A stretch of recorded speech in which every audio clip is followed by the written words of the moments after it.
Hello, students. I hope you all are healthy and you all are comfortably doing your studies with the safety of your home. In this particular video lecture, we are going to talk about endoplasmic reticulum. Now, uh, before starting this topic, let me tell you that if any one of you is facing any kind of problem with whatever we have learned so far, you all can directly contact me, and I hope all of you have my contact number, right? Especially those who are uh, connected or who are member of Infinity family, they already have my contact number, so they can directly contact me, or else you can leave a message in the comment section. Okay, great. So let's start. Well, we have already studied the mitochondria and chloroplast, right? Great. So we were studying the cell organelles, and the next cell organelle, that is endoplasmic reticulum, we are going to study in this video lecture. So the first question arises, what is endoplasmic reticulum, right? Well, let's see. Now, endoplasmic reticulum is commonly called ER, right? Is commonly abbreviated as ER. Okay? Before we define it, let's see where ER is found. Now, ER is only found in eukaryotic cells. They are absent in prokaryotic cell. They are not found in prokaryotic cell. ठीक है, ये चीज हमने पहले भी देख रखी थी जब हमने ये चैप्टर इनिशिएट किया था, स्टार्ट किया था पढ़ना। तो उस समय हम लोगों ने इनिशियल लेक्चर्स में बात की थी about difference between prokaryotic and eukaryotic cell, और वहां पे मैंने आपको कहा था कि जो यूकैरियोटिक सेल होते हैं सिर्फ उन्हीं में मेम्ब्रेन बाउंड सेल ऑर्गेनेल्स होते हैं, प्रोकैरियोटिक में नहीं होते हैं, करेक्ट। और उसमें सच एज जो एग्जाम्पल्स हमने दिए थे उसमें हमने mitochondria, chloroplast, ER, GC, lysosome इन सबका दिया था, करेक्ट। तो वहां से भी आप रिकॉल कर सकते हैं कि ईआर जो है सिर्फ और सिर्फ यूकैरियोटिक सेल में होता है, प्रोकैरियोटिक सेल में नहीं होता है। Please make a note of it, okay. And this is because ER is a membrane bound cell organelle, ठीक है। नाउ यहाँ पे थोड़ा और हम बात करते हैं। देखिए, जो मेम्ब्रेन बाउंड सेल ऑर्गेनेल्स होते हैं ये दो तरह के होते हैं। One is single membrane bound and second it can be double membrane bound, okay. So double membrane bound cell organelles के एग्जांपल्स थे माइटोकॉन्ड्रिया एंड प्लास्टेट्स, करेक्ट। एक और स्ट्रक्चर होता है सेल में, न्यूक्लियस, वो भी कैसा होता है, डबल मेम्ब्रेन बाउंड। इनको छोड़ करके जो भी स्ट्रक्चर्स होते हैं वो या तो सिंगल मेम्ब्रेन बाउंड होते हैं या फिर मेम्ब्रेन लेस होते हैं, right. Great. So membrane less cell organelles हम फिर कभी देखेंगे। आज हम देख रहे हैं single membrane bound cell organelle का example endoplasmic reticulum.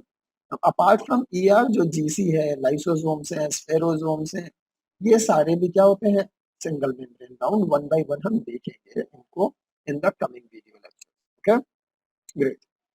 So ER are only found in eukaryotic cell. They are not found in prokaryotic cell as they are membrane bound cell organelle, and that too they are single membrane bound cell organelle. Okay, great. अब देखिए, अगर हम लोग ER की बात करते हैं, definition की बात करते हैं, how you define ER, so we say that endoplasmic reticulum or ER is a network of a membranous sac-like structures, right? So what is that?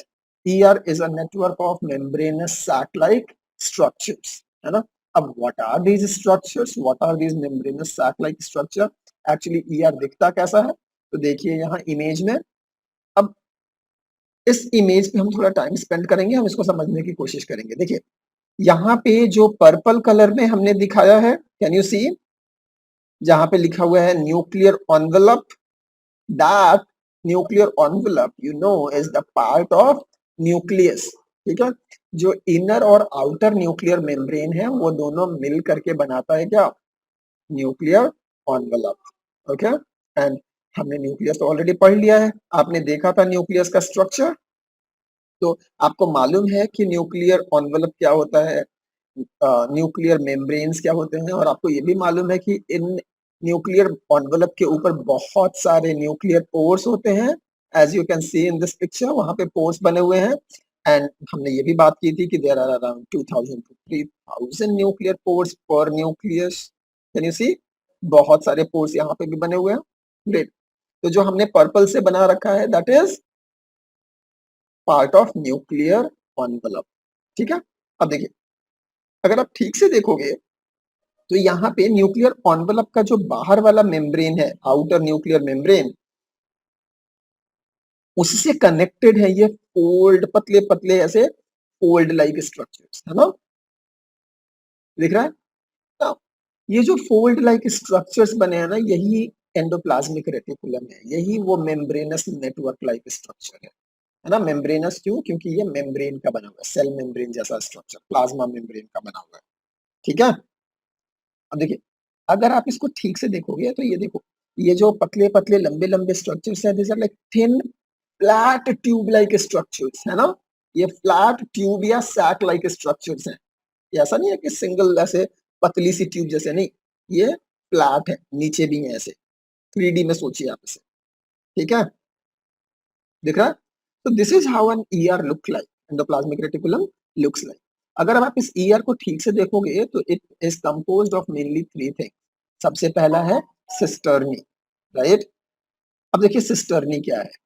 अगर आप इस एंडोप्लाज्मिक रेटिकुलम को देख रहे हो तो न्यूक्लियर एनवेलप से जुड़ा हुआ जो पार्ट्स है कुछ, वो पतले पतले लंबे लंबे ट्यूब जैसे हैं, right, flat tube like structures हैं।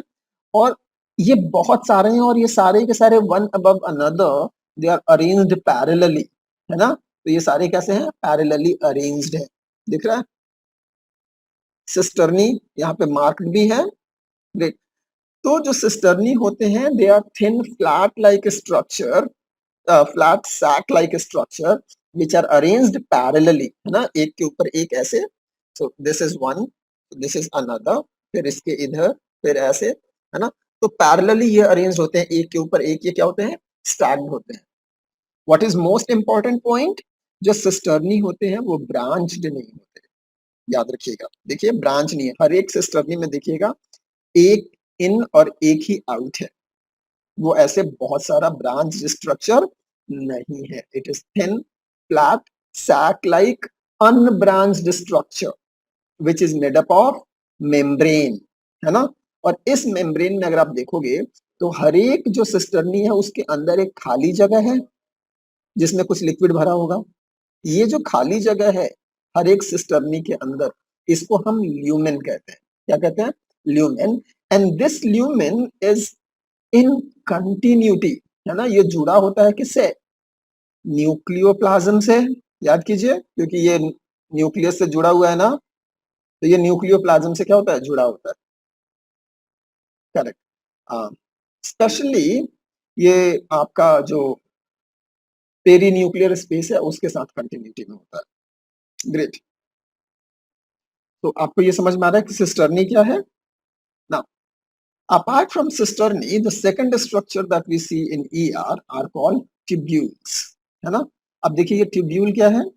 अब बाहर की तरफ देखिए, जहां पे स्मूथ ER लिखा हुआ है वहां पे देखिए, जैसे जैसे आप बाहर की तरफ आते हो टुवर्ड्स द साइटोप्लाज्म, ये जो सिस्टर्नी है ये फर्दर क्या होते हैं? ब्रांच होने लगते हैं। They form a hyper branched structure और a network of branched structure, है ना। तो ये जो आउटर हाइपर ब्रांच्ड स्ट्रक्चर है इसी को हम क्या कहते हैं? ट्यूब्यूल, है ना। अब देखिए बेसिकली क्या हुआ, जो न्यूक्लियर मेम्ब्रेन था, तो suppose this is a nuclear membrane, इस न्यूक्लियर मेम्ब्रेन के बाहर ऐसे सिस्टर्नी बने, और फाइनली जैसे जैसे ये साइटोप्लाज्म में जाने लगे, साइटोप्लाज्म में जाने के बाद ये जो सिस्टर्नी है ये ब्रेक करने लगते हैं, right. So they start breaking into fine tube like structure, और उसके बाद से ये खत्म हो जाता है। तो ये जो एंड का पार्ट है जहां पे कि ये हाइपर ब्रांचिंग शो कर रहे हैं, बहुत सारे ऐसे ट्यूब्यूल जैसे स्ट्रक्चर में टूट गए हैं, उन्हीं को हम क्या कहते हैं? ट्यूब्यूल्स, ट्यूबुलर स्ट्रक्चर है। They are not flat sac like structure, they are tubular, they are hyper branched. Great. इसके अलावा क्या होता है? जो थर्ड स्ट्रक्चर होता है दैट इज वेसिकल। है ना। और वेसिकल्स कैसे होते हैं, they are small and spherical structure which helps in transportation of material. ठीक है, अब देखिए होता क्या है, जैसे ही आप देख रहे हो कि सिस्टर्नी टुवर्ड साइटोप्लाज्म जा रही है, जो सबसे बाहर वाली सिस्टर्नी है, it starts to branch, right, it starts to branch to form tubules, और हर एक टिब्यूल की एंड पे जो भी उसका मटेरियल है वो ऐसे गोले गोले वेसिकल्स में बंद होकर के निकल जाता है। ठीक है, वहां से चला जाता है फर्दर आगे, मेनली गोल्गी के पास और फर्दर प्रोसेस है। ठीक है, so can you see here, यहाँ पे आपका ट्रांजिशनल ईआर के पास लिखा हुआ है आपका एक स्मॉल वेसिकल, और देखिए कैसे ये बड ऑफ हो रहा है। तो थोड़ा सा जो भी ल्यूमेन के अंदर फ्लूइड है वो फ्लूइड किसी एक जगह पे ऐसे एक्यूमुलेट होता है, वहां से मेम्ब्रेन फोल्ड होकर छोटा सा ऐसे बलून जैसा स्ट्रक्चर बन जाता है स्फेरिकल, और वो पिंच ऑफ होके निकल जाता है। यही जो स्फेरिकल बलून लाइक स्ट्रक्चर है which contains some material is called vesicle. ठीक है, तो जो भी एंडोप्लाज्मिक रेटिकुलम है, it is structurally composed of these three things: cisternae, which is thin, flat, unbranched sac-like structure, and they are arranged parallel to each other. Second is tubule, which are outermost hyper-branched structure, and third is vesicles. These are small spherical or vesicular structures which helps in transportation of material from the endoplasmic reticulum.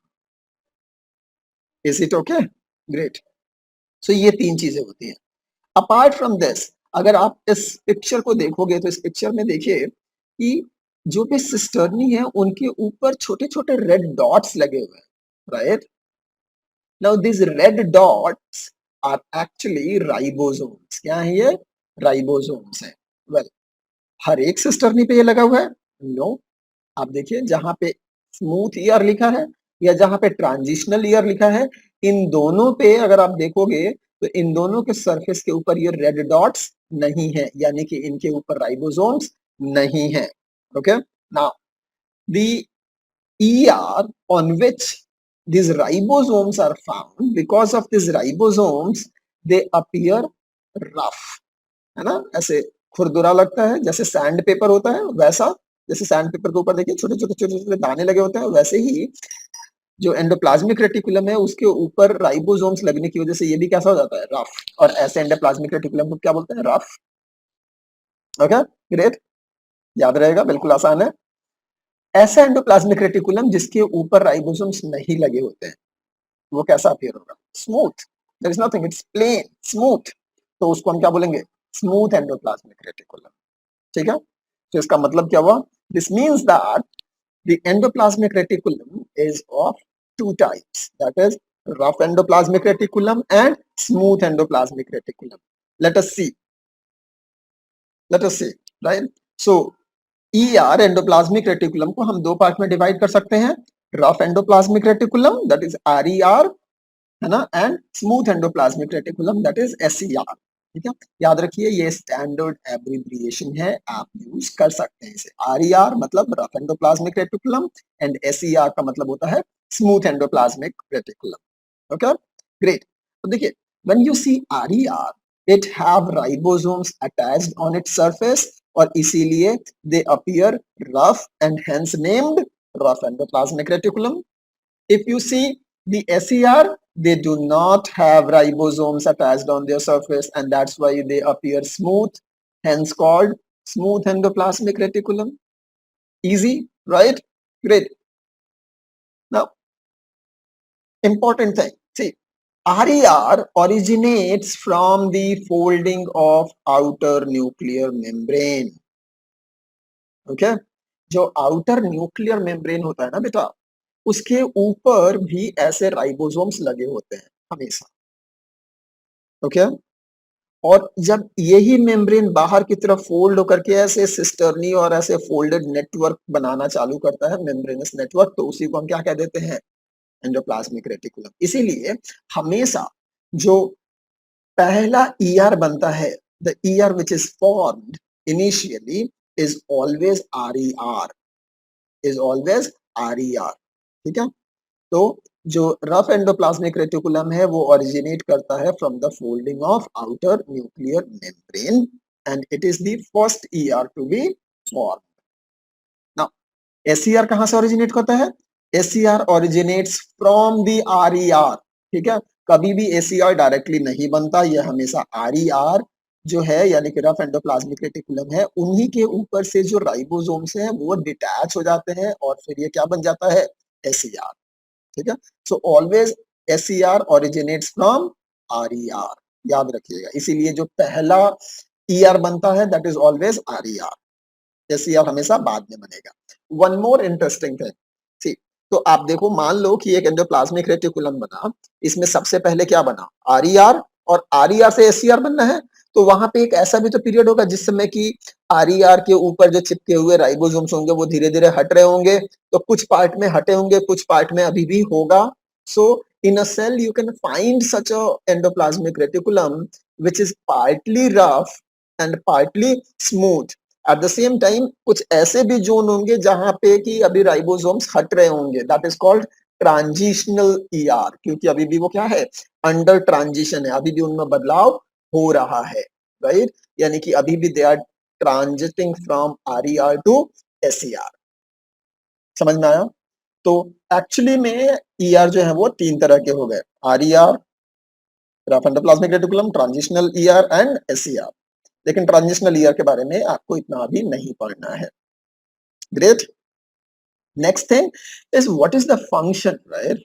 if there are two types of ER, that is RER and SER, they should have different function, correct? Let's see।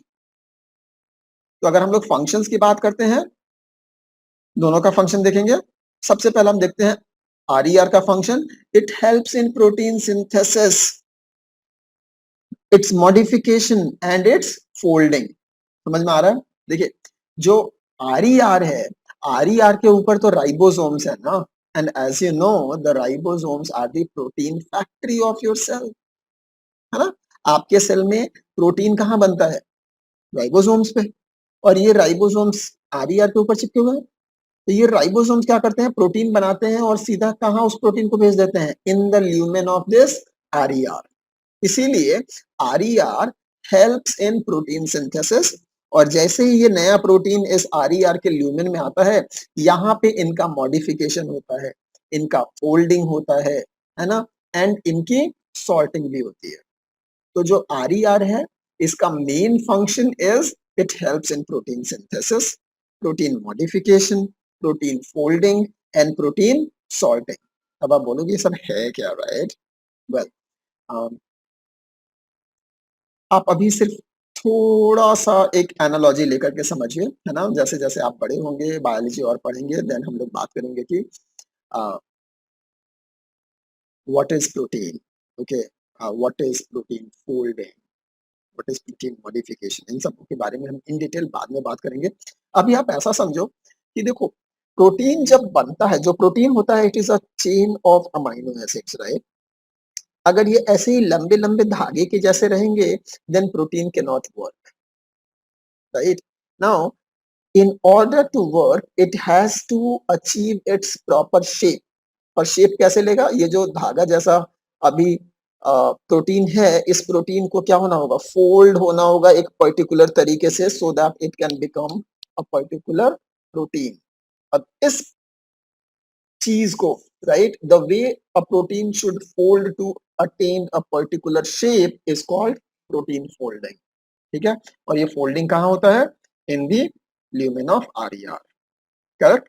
अच्छा, once folding हो गई तो ये क्या अपने आप काम करने लगता है? नहीं, इसमें कुछ मॉडिफिकेशंस की भी जरूरत पड़ती है। से फॉर एग्जांपल, चलिए हम लेते हैं एग्जांपल हीमोग्लोबिन का।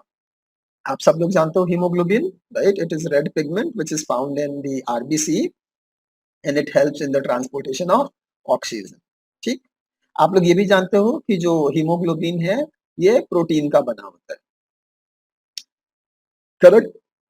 आप में से बहुत लोग ये भी जानते होंगे कि ये चार प्रोटीन्स का बना होता है, दो अल्फा प्रोटीन और दो बीटा प्रोटीन का।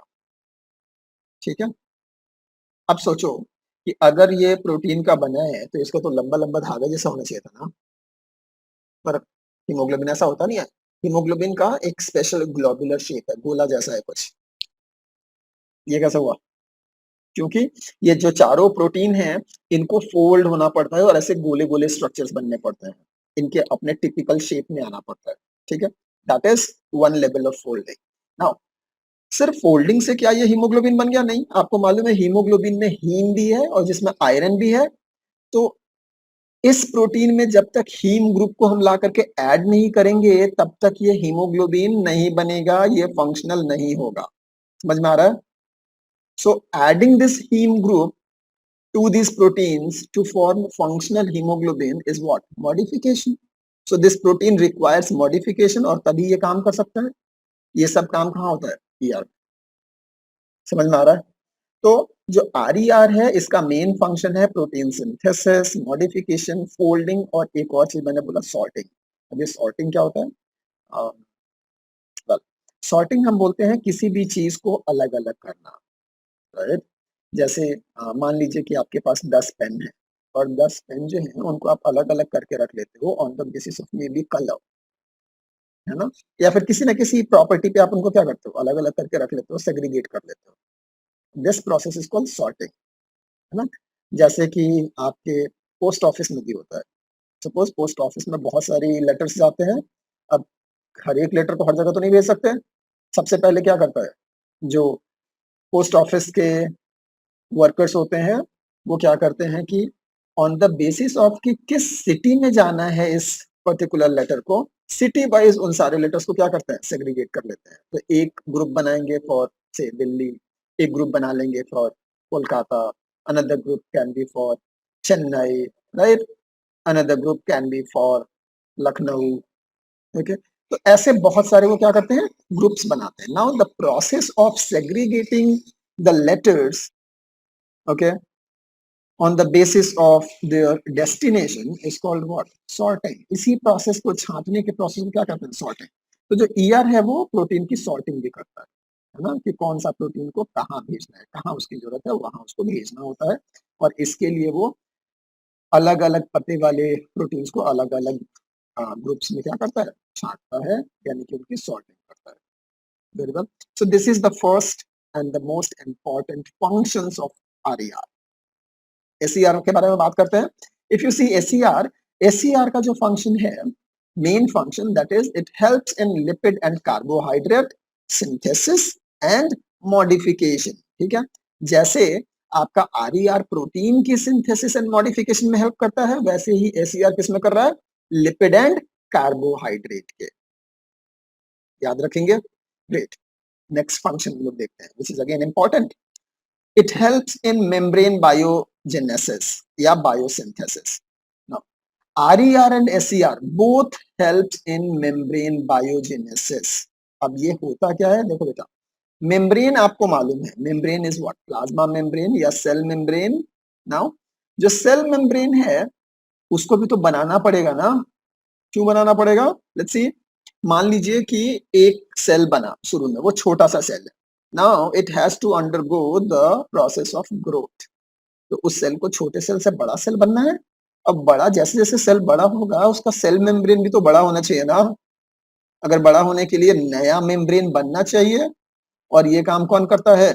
आरईआर एंड एसईआर दोनों मिलके करते हैं। Okay? And this process is called membrane biogenesis. ठीक है? ग्रेट। तो मेम्ब्रेन बायोजेनेसिस दोनों मिलकर करते हैं। इसके अलावा एसईआर का एक और इंपॉर्टेंट फंक्शन है, that is it helps in detoxification. Okay? अब आप बोलोगे ये क्या है?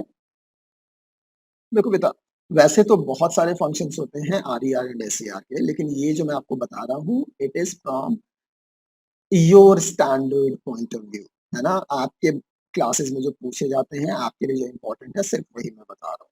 ठीक है? अब देखिए, SER it helps in detoxification. Detoxification of what? देखो, सबसे पहली चीज की डिटॉक्सिफिकेशन क्या होता है?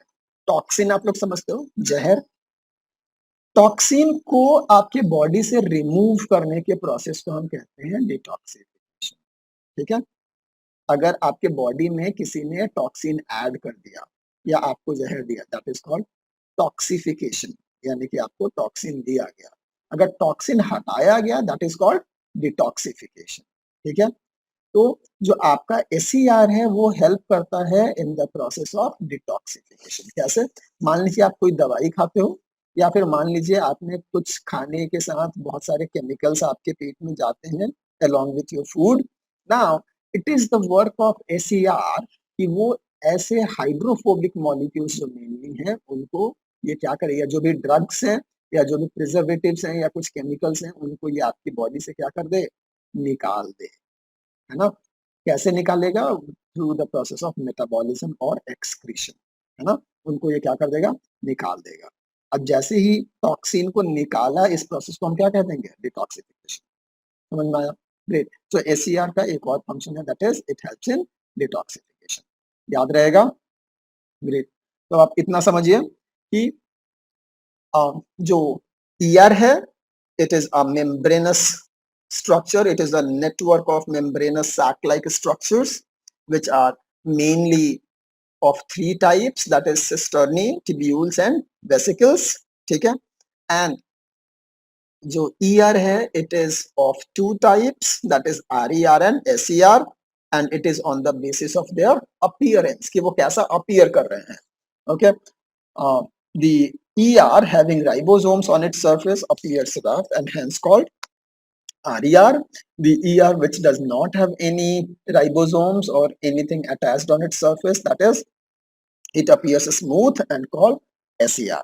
ठीक है, ग्रेट। और फिर हमने देखा कि जो सबसे पहला ER बनता है, that is always RER.